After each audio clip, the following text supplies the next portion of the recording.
Thanks for joining me today. If you saw the title and it spoke to you, I think that you're in the right place because I have some amazing tools for you in the form of Mandy Rodrigues. She's a clinical psychologist. Help Infertility is Making Me Crazy is our title today. And if you're going through infertility and you feel crazy, you're not alone because it is definitely the crazy maker. So drop some comments below if you feel like you're going crazy, and if you want to even tell us what the craziest thing about it is for you. So what we know is if we can't cope, we can't continue, right? So Mandy joined us last Thursday in Infertility Empowered, and she went over some key points, like a checklist, but it wasn't a checklist, but she put together a worksheet. That's the word that I'm looking for. She put together a worksheet for us to be able to identify our feelings, identify our triggers. But the best thing about this is that this is an activity that's super easy for your spouse to do as well. And then you guys can kind of have a little conversation about it, right? Because we don't want to feel alone in our emotions. And sometimes there's a big disconnect between us over here and how our spouse is reacting over here, right?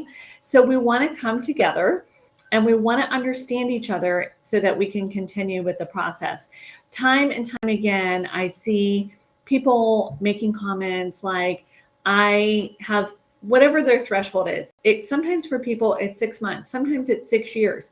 I've been at this infertility thing for X amount of time and I can't do it anymore. I can't cope with another month of disappointment. I can't cope with another failed cycle. I don't want to do this anymore. I feel like it's stealing all of my joy from my family, from if you are experiencing secondary infertility, from my spouse. I'm done, right? So we don't want to get to the point. First of all, we want to accelerate that process for you. We want to get you to a point that doesn't have you struggling for an extended period of time. I believe that that's possible for most people. And along the way, we want to keep you from going crazy. I know when I was going through infertility, there were things that I just clung to as such as scripture, affirmations, just to get me through to the next cycle when I would have another chance, right? So the reason that this is such a big topic right now is because we know that September is the biggest birth month on the calendar year. So if September is the biggest birth month, then the timeline of pregnancy announcements and gender reveals, which we have to deal with that too, is going to be in March and going into April. So we want to have tools not only to cope with our own disappointments, but we also want to have tools going forward to deal with those things that we see around us. Even if we're not on social media, you can take a break at social media, but man, you can't stop that woman in the cubicle next to you from, making her announcement.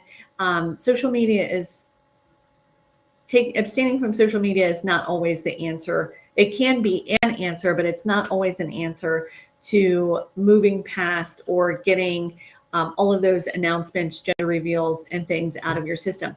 So drop me that information that we talked about in the beginning in the comments. Like, what's the one thing that you wish people knew made you crazy about infertility? And head over, I'm going to put the link in the comments, head over to the group so you can take advantage of Mandy. And I've got some other mental health support information coming up in that group because it's super, super important to me that I support you in that way. Health and blessings to you.